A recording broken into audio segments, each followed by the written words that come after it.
అందరికీ ప్రభుపేట వందనములు తెలియపరుస్తుంటున్నాను. నేటి దినం వాక్యం ఆరాధనలో మిమ్మల్ని అందరినీ ప్రేమతో ఆహ్వానిస్తున్నాను. ప్రార్థించుకొని మనం ఆరాధించుకుందాం. ప్రేమ కనికరం కలిగిన ప్రియ పరలోకపు తండ్రి, ఈ యొక్క పరిశుద్ధ ఆదివారం దినమున ప్రభువా, మేమందరం కలిసి మిమ్మల్ని ఆరాధించడానికి మీరు మా పట్ల చూపిన ప్రేమకై మీకు వందనం తెలియపరుస్తుంటున్నాము.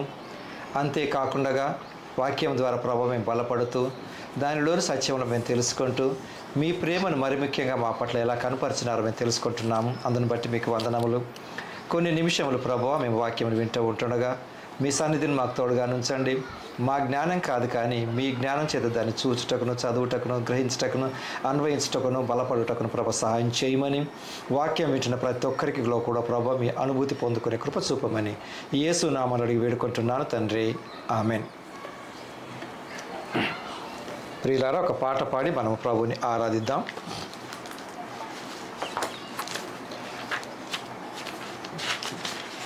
ప్రియ యేసు రాజా అనే పాట పాడి మనము ప్రియ యేసు రాజును నేను చూచిన చాలు అనే పాట పాడదాం.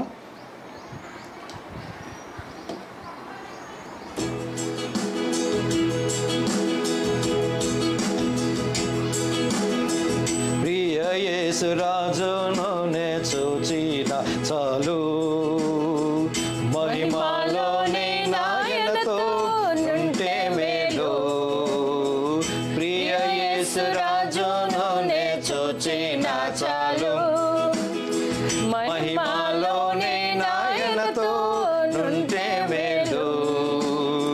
నిత్యమైన మోక్ష గృహము నందు చేరి, నిత్యమైన మోక్ష గృహము నందు చేరి, భక్తుల గుంపులో హర్షించిన చాలు, భక్తుల గుంపులో హర్షించిన చాలు. ప్రియ యేసు రాజును నే చూచిన చాలు, మహిమలోనే నాయనతో నుంటే మేలు.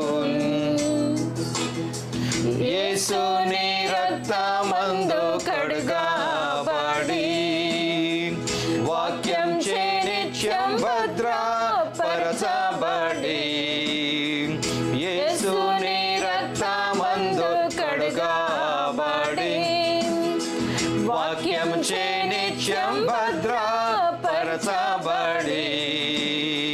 నిష్కలంక పరిశుద్ధులతో పోదు నేను, నిష్కలంక పరిశుద్ధులతో పోదు నేను. బంగారు వీధులలో తిరిగేదను, బంగారు వీధులలో తిరిగేదను. ప్రియ యేసు రాజును నే చూచిన చాలు, మహిమలోనే నాయనతో నుంటే చాలు. దూతలు వీణలను మీటునప్పుడు, గంభీర జయ ధ్వనులు మ్రోగునప్పుడు, దూతలు వీణలను మీటునప్పుడు, గంభీర జయ ధ్వనులు మ్రోగునప్పుడు, హల్లెలూయా పాటలు పాడుచుండా, హల్లెలూయా పాటలు పాడుచుండా. ప్రియ యేసుతోను నేను ఉల్లాసింతు, ప్రియ యేసుతోను నేను ఉల్లాసింతు. ప్రియ యేసు రాజును నే చూచిన చాలు, మహిమలోనే నాయనతో నుంటే మేలు. ఉండ్ల మకుటం పైన తలను చూచి, స్వర్ణ కిరీటం పెట్టి ఆనందింతున్. ఉండ్ల మకుటం పైన తలను చూచి, స్వర్ణ కిరీటం పెట్టి ఆనందింతున్. కొరడాతో కొట్టబడిన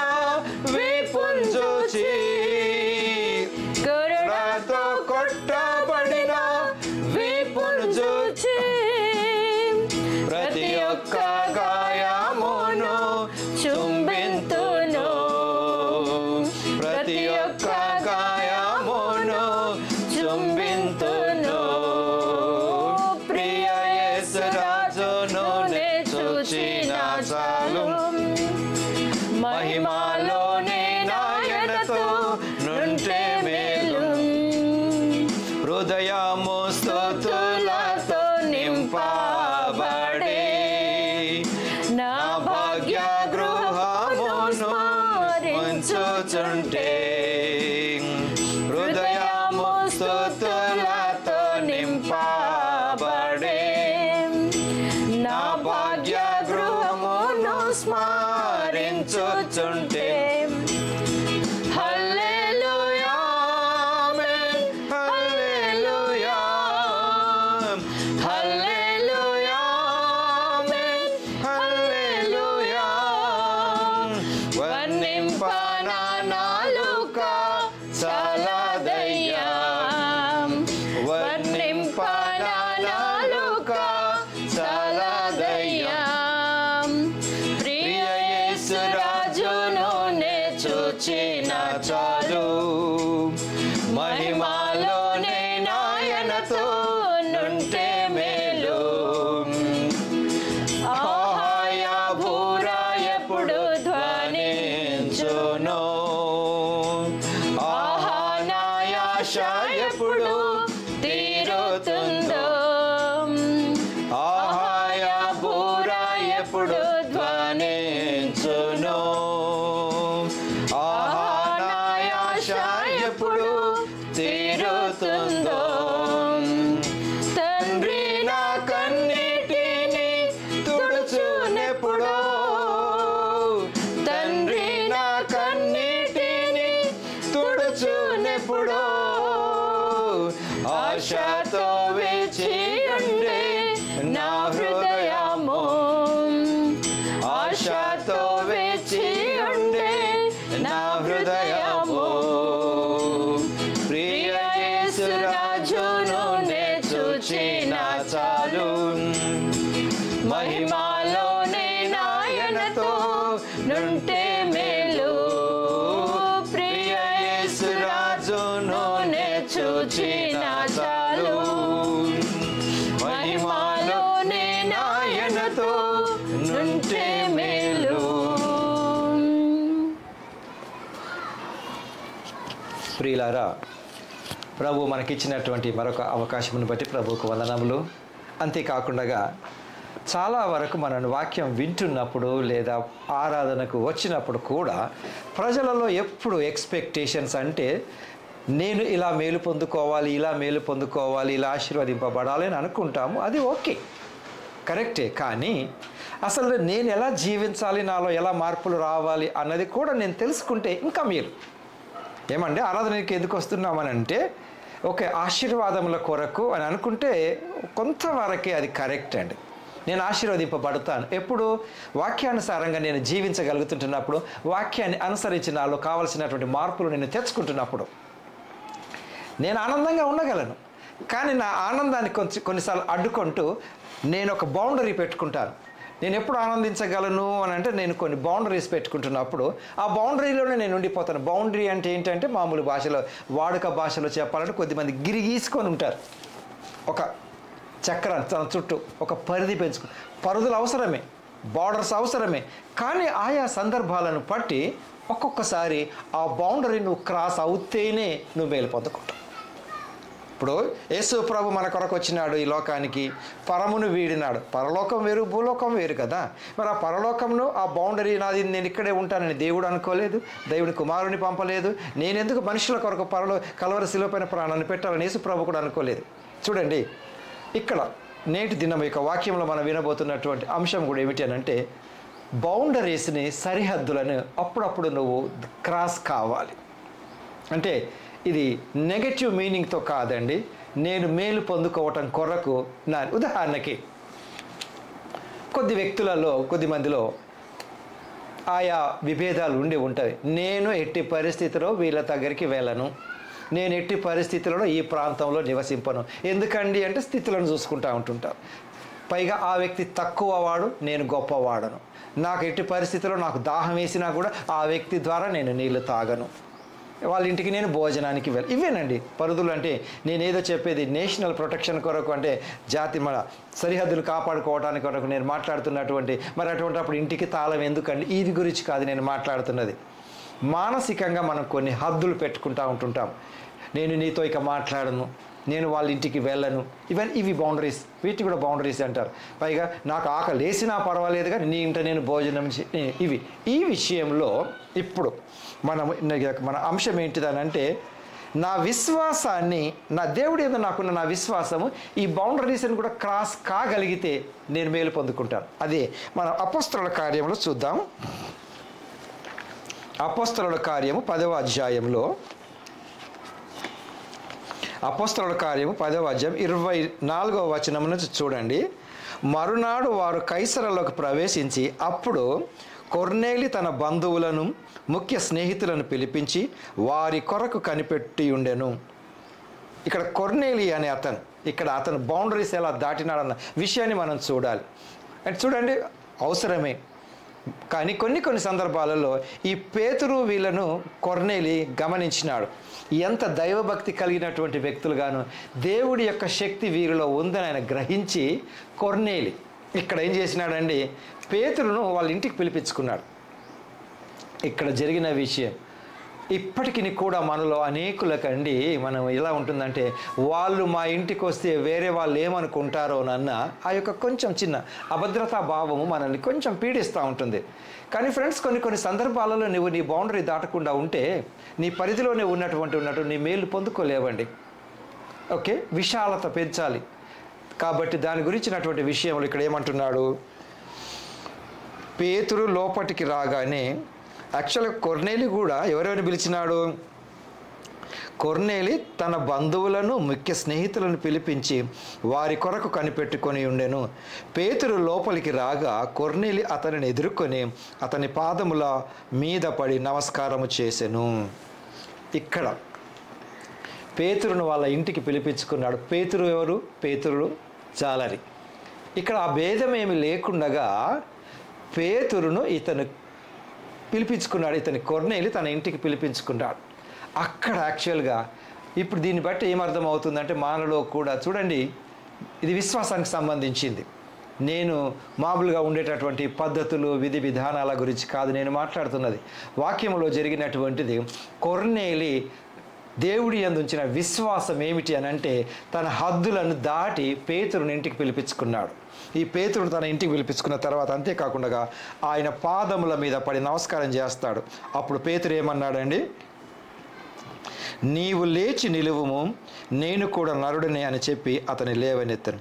అతనితో మాటలాడుచు లోపటికి వచ్చి అనేకులు కూడి ఉండుట చూచెను. అప్పుడు అతడు అన్యజాతి వానితో సహవాసము చేయుట అయినను అట్టి వానిని ముట్టుకొయినట అయినను యూదునికి ధర్మము కాదని మీకు తెలియను. ఇది వేరే వాళ్ళను ముట్టుకోమని యూదులు వీళ్ళ ఇతరులతో సాంగత్యం చెయ్యరు. అదేనండి ఆ బౌండరీస్ని దాటినప్పుడు ఇక్కడ పేతురు ఈ యొక్క కొర్నేలి యొక్క విశ్వాసాన్ని, తర్వాత పేతురు కూడా అక్కడికి వెళ్ళాడు. ఆయన కూడా నేను మీతో నాకు సాంగత్యం ఎందుకండి, నేను కూడా మీ దగ్గరికి రాను అని అనలేదండి. ఇక్కడ దీనిని ఈ యొక్క విశ్వాసంలో ఈ యొక్క బౌండరీస్ని ఎప్పుడైతే దాటినారో అప్పుడే నేను మేలు పొందుకుంటానండి. కేవలం ఇది ఫెయిత్ గురించి మాట్లాడుతుంటాము ఇక్కడ. అది ఆ విషయానికి వచ్చినప్పుడు పేతురు ఏం చేస్తాడు, అయితే ఏ మనుష్యుడు నిషేధింపదగిన వాడని అయినను అపవిత్రుడనైనను చెప్పకూడదని దేవుడు నాకు చూపించి ఉన్నాడు. కాబట్టి నన్ను పిలిచినప్పుడు అడ్డమేమి చెప్పక వచ్చితిని కనుక ఎందు నిమిత్తము నన్ను పిలువనంపితిరో దానిని గురించి అడుగుతున్నానని వారితో చెప్పాను.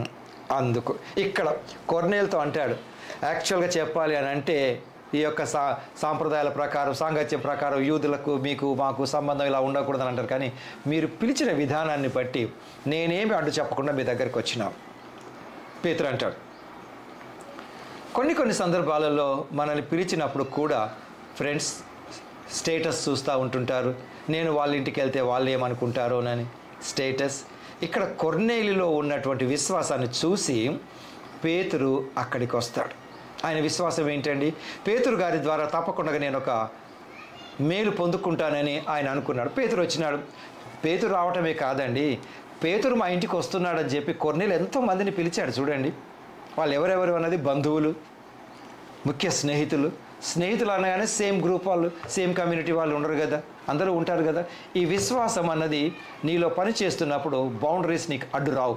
అది ఒక్కొక్కసారి ఎవరికైనా బాగా ఆకలేసిన అయినప్పుడు మెనుతో పని ఉండదు, వాళ్ళకి ఏది అవైలబుల్ ఉంటే దాన్ని భోంచేస్తారు. అది మానవుల యొక్క స్వభావం. ఇదే రకంగా విశ్వాసంలో కూడా కొన్ని సందర్భాలలో విశ్వాసం ఉన్నప్పటికీ మూర్ఖత్వము, మొండి పట్టుత్వము కొన్నిసార్లు వెనక్కి లాగుతూ ఉంటుందండి. కానీ ఇక్కడ కొర్నేలి ఎలా బెనిఫిట్ పొందుకుంటున్నాడు అంటే తన బౌండరీస్ని బయటకు వచ్చి బెనిఫిట్ పొందుకున్నాడు. అప్పుడు అందుకు కొర్నేలి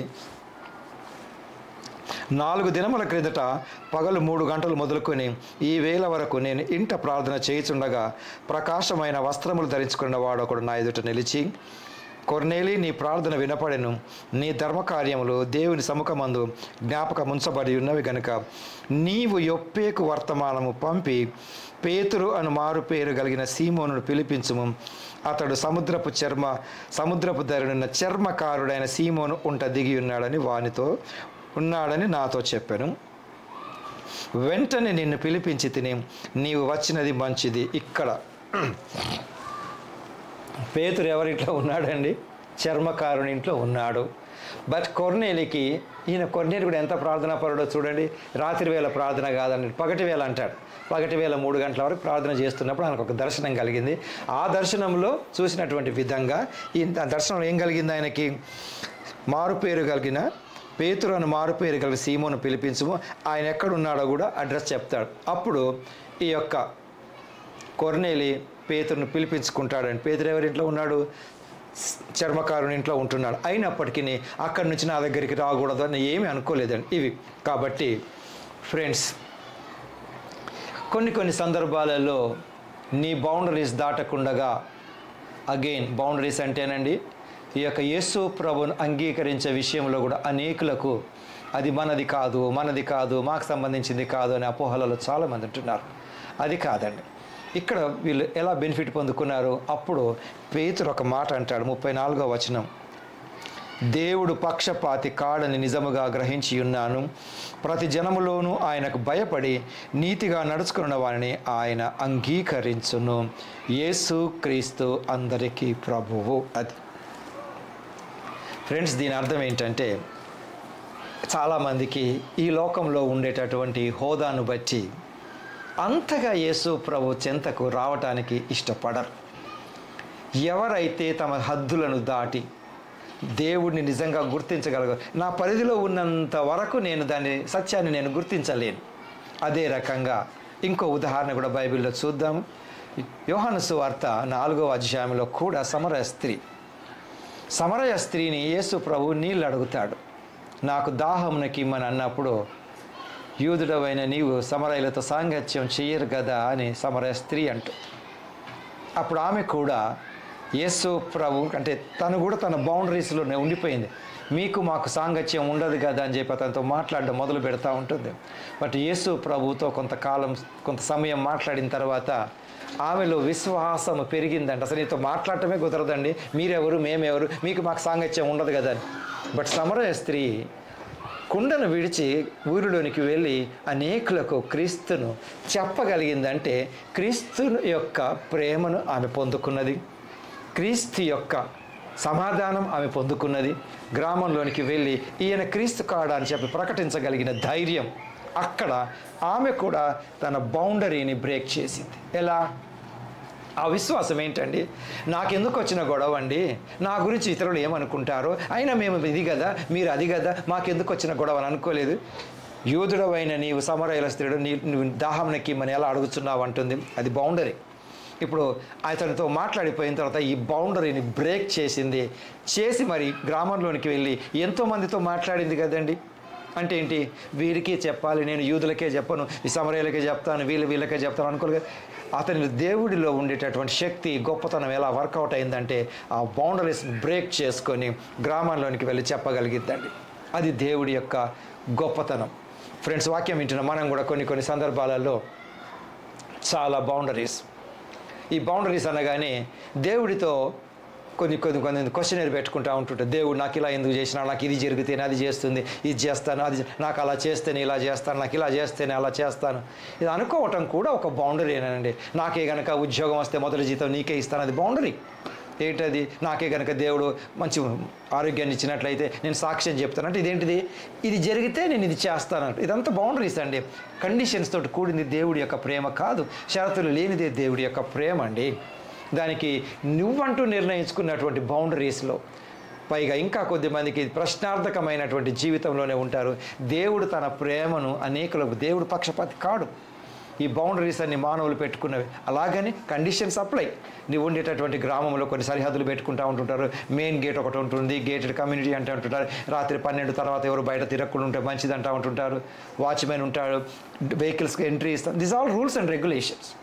బట్ ఇవన్నీ కూడా నేను పరలోకానికి తీసుకెళ్ళగలుగుతున్నాయి, నేను ప్రొటెక్ట్ చేస్తున్నాయి. ఈ లోకంలో ఉన్నంత కాలం నీకు సేఫ్టీ ఉంటుంది. అంటే ఏంటిది? నీ ఇంటికి ఎవరు వస్తున్నారు, ఎంట్రీ, సీసీ కెమెరాలు, ఇవన్నీ. కానీ విశ్వాసానికి వచ్చేసరికి దేవుడిలో నువ్వు ఎంతవరకు ఎదుగుతున్నావు అనేది కావాలి. అంతే. మత్తయి సువార్తలో కూడా 15వ అధ్యాయం 21వ వచనంలో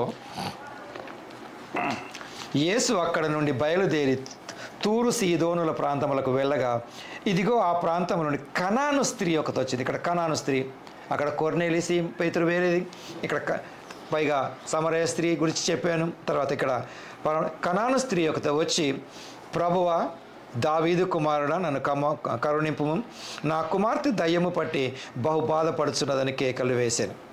ఇక్కడ యేసు ప్రభువు ఈ లోకానికి ఎందుకు వచ్చినాడన్న ఉద్దేశాన్ని బయలుపరుస్తాడు. అందుకు ఆయన స్టార్టింగ్లో ఏం మాట్లాడలేదు. ఆమె అడిగేది అడుగుతానే ఉంది. యేసు ప్రభు ఏం మాట్లాడలేదు, ఒక్క మాట ఆయన చెప్పలేదు.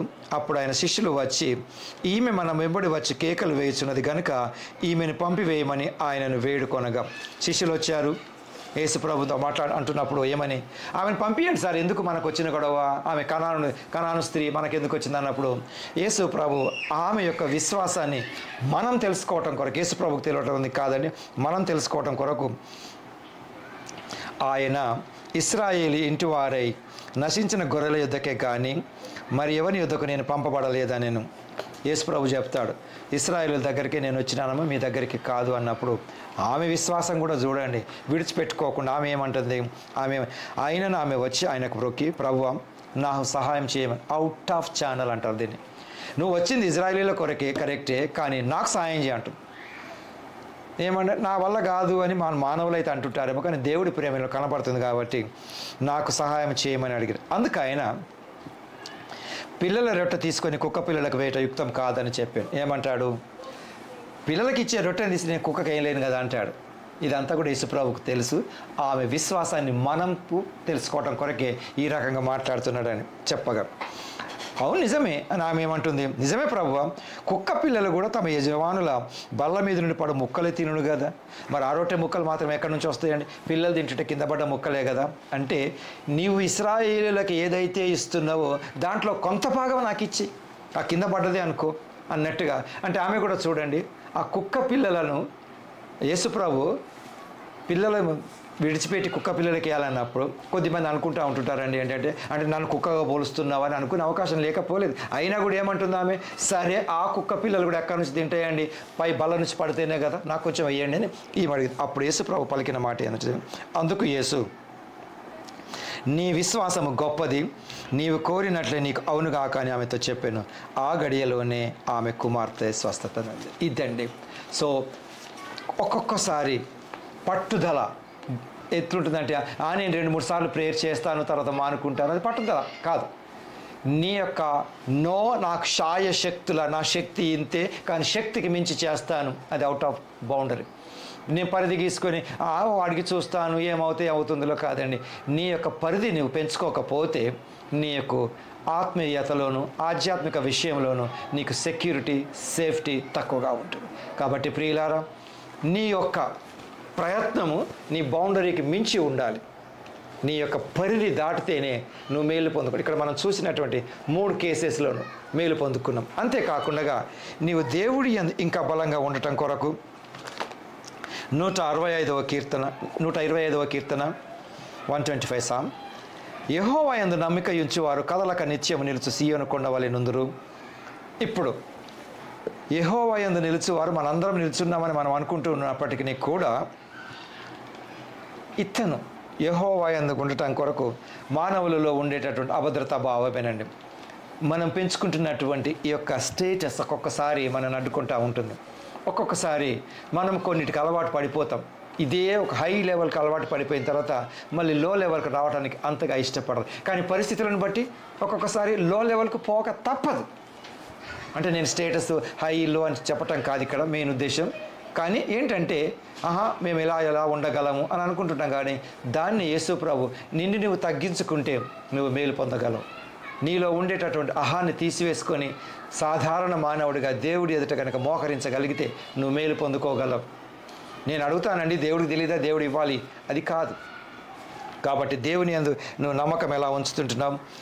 ఇంకేమంటున్నాడండి 3వ వచనం, నీతిమంతులు పాపము చేయుటకు తమ చేతులు చాపకుండునట్లు భక్తిహీనుల రాజదండము నీతిమంతుల స్వాస్థ్యము మీద నుండదు. ఇక్కడ నేను నీతిమంతునిగా పిలువబడటం కొరకు అవినీతిని నేను విడిచిపెట్టవలసి ఉంటుంది. అవినీతిని విడిచిపెట్టి నేను నీతిమంతుడిగా ఉంటున్నప్పుడు భక్తిహీనుల రాజదండము నా మీద ఉండదు. చూడండి, రాజదండం ఎవరి చేతిలో ఉన్నప్పుడు ఒకవేళ ఆ వ్యక్తులు భక్తిహీనులే కనుక అయినట్లయితే వారి రాజదండము నా పైన పనిచేయదు. ఎందుకు? నేను నీతిమంతుడిగా యెహోవా యందు భయభక్తులు కలిగి నేను ఉంటున్నప్పుడు. నేను ఎప్పుడు భయభక్తులు కలిగి ఉండగలనంటే నేను గీసుకున్నటువంటి పరిధి నిస్వార్థంగా ఉండాలి. స్వార్థం నుంచి బయటికి రావడం, అది బౌండరీ నుంచి బయటికి రావడం, అంతే. తర్వాత అవిశ్వాసం అనే పరిధి నుంచి విశ్వాసం అనే పరిధికి రావాలి, అది పరిధి దాటడం అంటే. తర్వాత దేవుడికి తెలియదా అనే క్వశ్చన్ మార్క్, ప్రశ్నార్థకం నుంచి నో, దేవుడు సార్వభౌమాధికారం కలిగిన వాడు, తను చేయగలిగింది తను చేస్తాడు, అది నాకు రావాలి. ఇంతకుముందు దేవుడికి తెలీదా, దాని నుంచి నేను బయటికి రావాలి. తర్వాత యెహోవా మంచివారికి మేలు చేయుము, యథార్థ హృదయాలకు మేలు చేయము, తమ వంకర త్రోవలకు తొలగపోవు వారిని పాపము చేయు వారితో కూడా యెహోవా కొనిపోవును, ఇశ్రాయేలీ మీద సమాధానం కలుగునుగాక. కాబట్టి ప్రియులారా, తప్పకుండా నీ యొక్క బౌండరీని నువ్వు దాటి, ఇప్పుడు మనం చూసినట్లుగా కొర్నేలు పేతురుని పిలుచుకున్నాడు. పేతురు అడ్డు చెప్పలేదు. కొర్నేలు దర్శనాన్ని ప్రకారం ఆయన పిలుచుకున్నాడు. సమరయ స్త్రీ ఏమనింది? యూదుడవైన నీవు దాహానికి నన్నెందుకు అడుగుతున్నావు అంది. అక్కడ పరిధి దాటిపోయినారు, అంటే మేలు పొందుకున్నారు. ఇక్కడ కానా స్త్రీకి యేసు ప్రభు మాట ద్వారానే ఆమె విశ్వాసం గొప్పదన్నాడు. అమ్మాయిని దయ్యం విడిచిపెట్టి వెళ్ళిపోయింది. కాబట్టి ఫ్రెండ్స్, నేను ఇంకనూ కూడా కొన్ని సందర్భాలలో నేను అనుకున్నదే కరెక్ట్ అని అనుకోవటం, వాక్యాన్ని క్షుణ్ణంగా ధ్యానించకపోవటం. అంతెందుకండి, ఒక్కొక్కసారి ఇతరులను కూడా విమర్శిస్తూ ఉంటుంటారు. వాళ్ళకేం తెలుసు, నాకే తెలుసు, వాళ్ళకేం తెలుసు, నాకే. దాని నుంచి కూడా నేను అప్పుడప్పుడు బయటికి రావాలి. ఎందుకంటే నేను అనుకున్నదే కరెక్ట్ అని నేను అనుకోవటం కూడా ఒక boundary. I know everything, no, అది కాదు. అలా అనుకోవటమే కొన్ని సందర్భాలలో ఈ యొక్క మూర్ఖత్వము మనల్ని నాశనం చేస్తుండవచ్చు. నేను దీని నుంచి బయటికి రావాలి. మనం కొత్త ప్రాంతానికి వెళ్ళినప్పుడు మనం అడుగుతూ ఉంటుంటాం, ఇక్కడికి ఎలా వెళ్ళాలి, అక్కడికి ఎలా వెళ్ళాలి అని. నేను ఏ స్థితిలో ఉన్నా, ఏ హోదాలో ఉన్నా అక్కడికి వెళ్తాను కాబట్టి నేను అడుగుతాను. కాబట్టి నా యొక్క పరిధిని దాటి నేను బయటికి రావడం అనేది నేర్చుకోవాలి ఇంకను. కాబట్టి దేవుని యొక్క ఎదుట నన్ను నేను తగ్గించుకోకపోతే నేను మేలు పొందుకో. అంతేకాదు ఫ్రెండ్స్, నీ బౌండరీ ఎలా ఉంది, ఎటువంటిది అన్న విషయాన్ని నువ్వు గ్రహించాలి. స్వార్థంతో కూడుకుంటే నిస్వార్థంలోనికి రా, అవిశ్వాసంతో ఉంటే విశ్వాసంలోనికి రా, ప్రశ్నార్థకంగా ఉంటే సమాధానంలోనికి రా. అంతేకాకుండా నీకు మేలు చేయగలిగిన దేవుడు ఉన్నాడన్న నమ్మకాన్ని కలిగించుకో. కావున వాక్యం వినటమే మాత్రం కాదండి, దీని నుంచి మేలు పొందుకొని సమాధానం కలిగి ఉండే కృప దేవుడు మనకు దయచేయునుగాక. ప్రార్థించుకుందాం. ప్రేమ కనికరం కలిగిన ప్రియ పరలోకపు తండ్రి, మీరు మాతో మాట్లాడిన విధానమును బట్టి మీకు వందనాలు చెల్లిస్తూ ఉంటున్నాము. మరి ముఖ్యంగా మా యొక్క బౌండరీ ఏ రకంగా ఉంది, ఎలా ఉందో దాన్ని తెలుసుకునే కృపను మీరు మాకు అనుగ్రహించి ఉంటున్నారు. అందుని బట్టి వందనములు. అంత మాత్రమే కాదు, వాక్యం విన్న ప్రతి ఒక్కరికి సమాధానం అనుగ్రహించండి. అస్వస్థతతో ఉండి మీ చెంతకు రాలేకుండా ఉన్న వారికి సైతం మీ గాయపడిన హస్తం నుంచి ప్రభువా వారికి స్వస్థతను దయచేయండి. సమాధానం కోల్పోయిన వారికి సమాధానం అనుగ్రహించండి. మరి ముఖ్యంగా మీరు మా పట్ల చూపిన ప్రేమను మేము జ్ఞాపకం చేసుకుంటూ మీకు వందనాలు చెల్లిస్తూ ఉంటున్నాం. మరొకసారి ప్రభు మీ శాంతి, సమాధానం, కాపుదల, భద్రత మాకు ఎల్లప్పటికీ అనుగ్రహించి మహిమ పొందుకున్నామని యేసు నామములో అడిగి వేడుకుంటున్నాను తండ్రి. ఆమేన్. మంచిదండి. తిరిగి కలుసుకున్న పర్యంతం ప్రభు కృప మనకు తోడై ఉండును గాక. ఆమేన్.